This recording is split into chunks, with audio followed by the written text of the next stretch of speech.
Hello everyone, আমার আরও একটি নতুন ব্লগে আপনাদের সবাইকে ওয়েলকাম জানাই। তো চলে এসেছি সকালবেলা চিকেনের দোকানে চিকেন নেওয়ার জন্য। এবার চিকেন নিয়ে এবার পুরো চলে এসেছি আমি সন্ধ্যাবেলায়। সারাদিন আর কোনো ব্লগ করিনি। দোকানে গিয়েছিলাম, এগুলো নিয়ে এসেছিলাম লাগবে বলে, আর ওই মগটা পেয়েছি সাপেদের সঙ্গে। আর এদিকে চিকেনটা আমি বার করে রেখেছি ফ্রিজ থেকে। তারপরে আমি ময়দাটাকে একটু চেলে নিচ্ছি, ওটা মেখে রাখবো।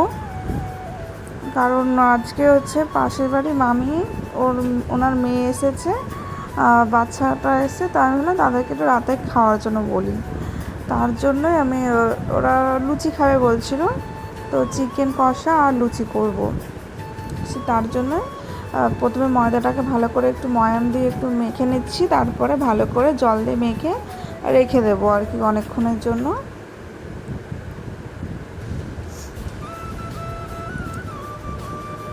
তো ময়দাটা মাখতে থাকি। ময়দা মাখা কমপ্লিট, লেচি করে রেখে দিয়েছি। এরপরে আমি পরের কাজগুলো করব। মশলাগুলো আমি রেডি করে নিচ্ছি, আদা রসুন পেঁয়াজ এগুলো সব কেটে রেডি করে নিচ্ছি।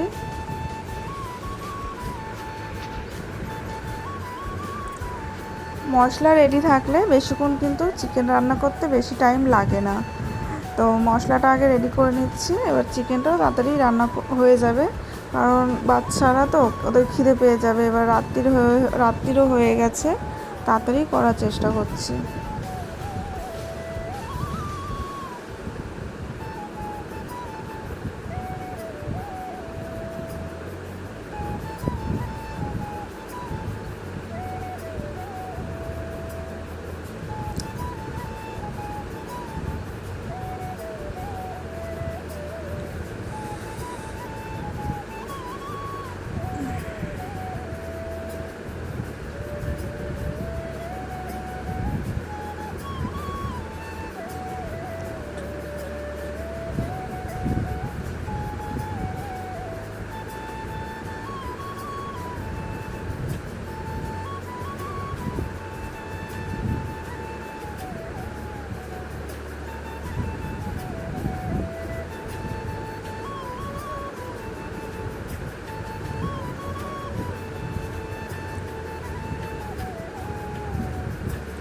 এই যে এতক্ষণে সব মশলা কাটা রেডি হয়েছে, এইবার আমি এটা মিক্সি করে নিয়েছি।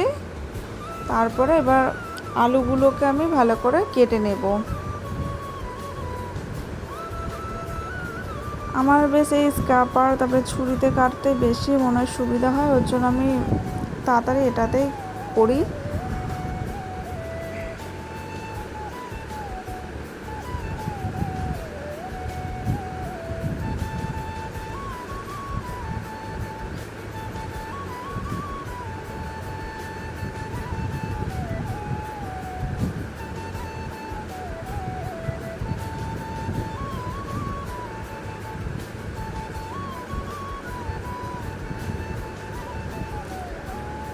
আলুগুলো এবার জলে দিয়ে রেখে দেবো, নাহলে লাল হয়ে যাবে।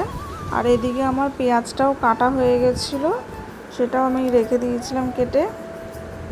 আর এদিকে আমি হচ্ছে কড়াইতে তেল দিয়ে দিয়েছি, তেলটাও গরম হয়ে গেছে। এবার ফোড়নে আমি দিয়ে দেবো গোটা জিরে, তারপরে দেবো হচ্ছে একটু গোটা গরম মশলা আর তেজপাতা দিয়ে দেবো।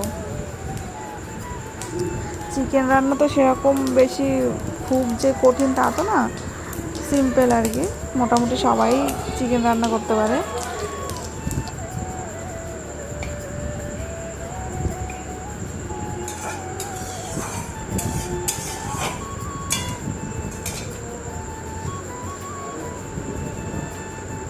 তারপরে পেঁয়াজগুলো আমি দিয়ে দিচ্ছি, পেঁয়াজগুলো লাল লাল করে ভেজে নেব। পুরো রেসিপিটা আমি দেখাচ্ছি না, তো দেখতে থাকুন ভিডিওটি।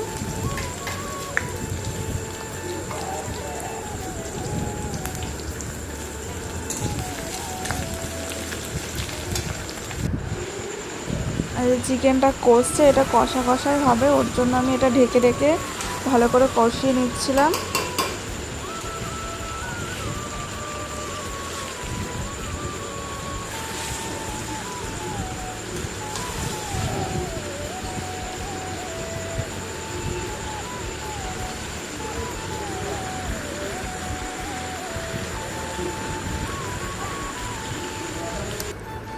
এবার এদিকে আমি লুচিগুলো বেলে নেব।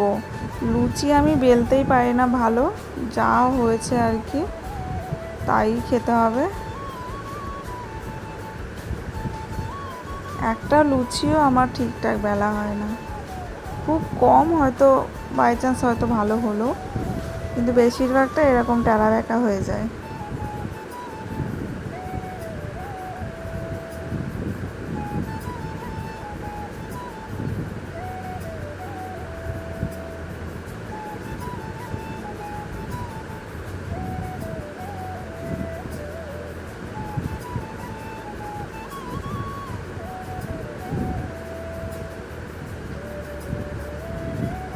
প্রথমে কটা বেলে নেব, নাহলে তেলটা তো খুব গরম হয়ে যাবে, তখন আবার মানে সামলাতে পারবো না, ওই জন্য কটা বেলে নিচ্ছিলাম।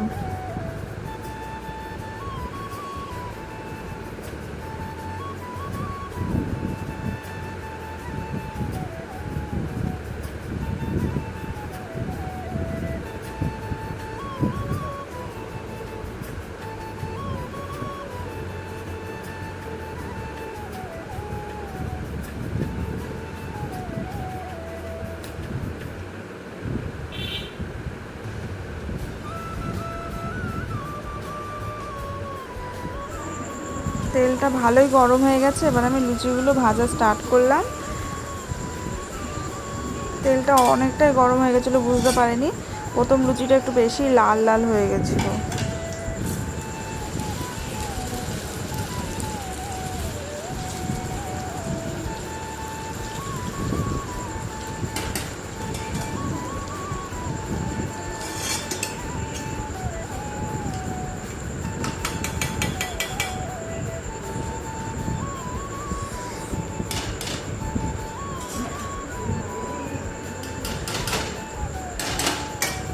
এবার সব একে একে ভেজে নেব।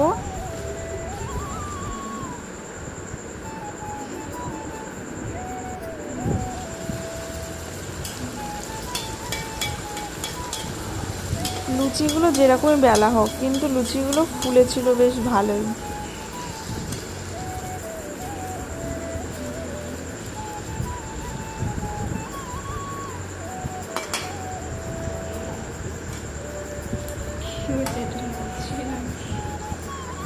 তো এখানে আমার লুচি চিকেন সব কমপ্লিট হয়ে গেছে, এবার সবাইকে আমি খেতে দিয়ে দেব। তারপরে সবাই খেয়ে নিক। এবার ভিডিওটি যদি ভালো লেগে থাকে প্লিজ একটা লাইক কমেন্ট শেয়ার করে দেবেন, আর সবাই ভালো থাকবেন, সুস্থ থাকবেন।